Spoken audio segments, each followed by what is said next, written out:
Presented by Adi Shakti Films.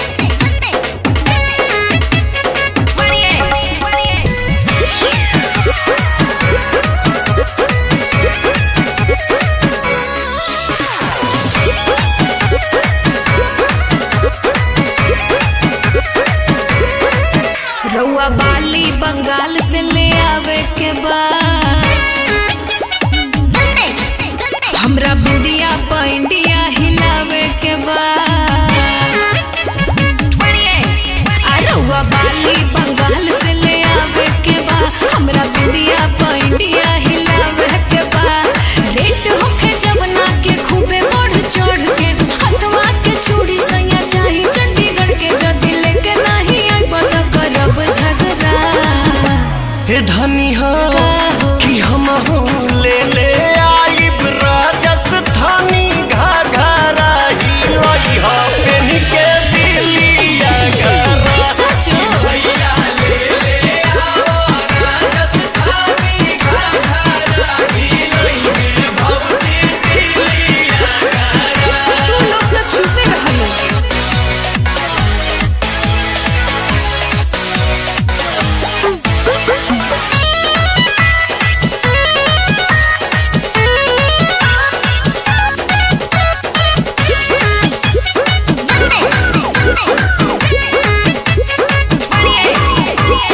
Gajiya बात के गजरा चाही गजरा कानपुर के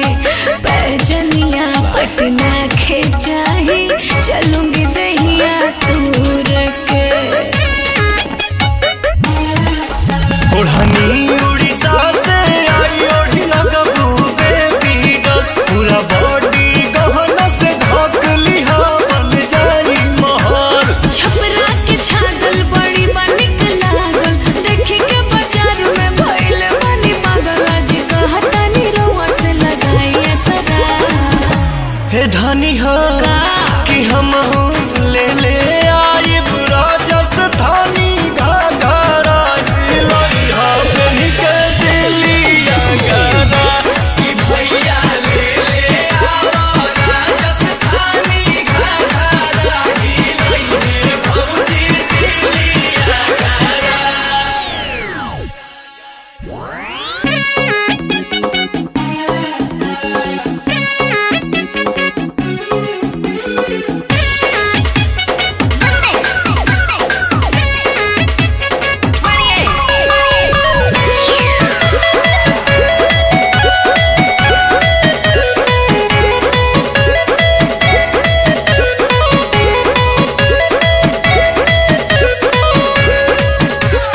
आखिरी छाला गलबा दिलवा में ई खाली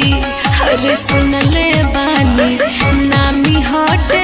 हरा के उठलाली ससराम से नूरा ले आई तू मंगिया सजाई हा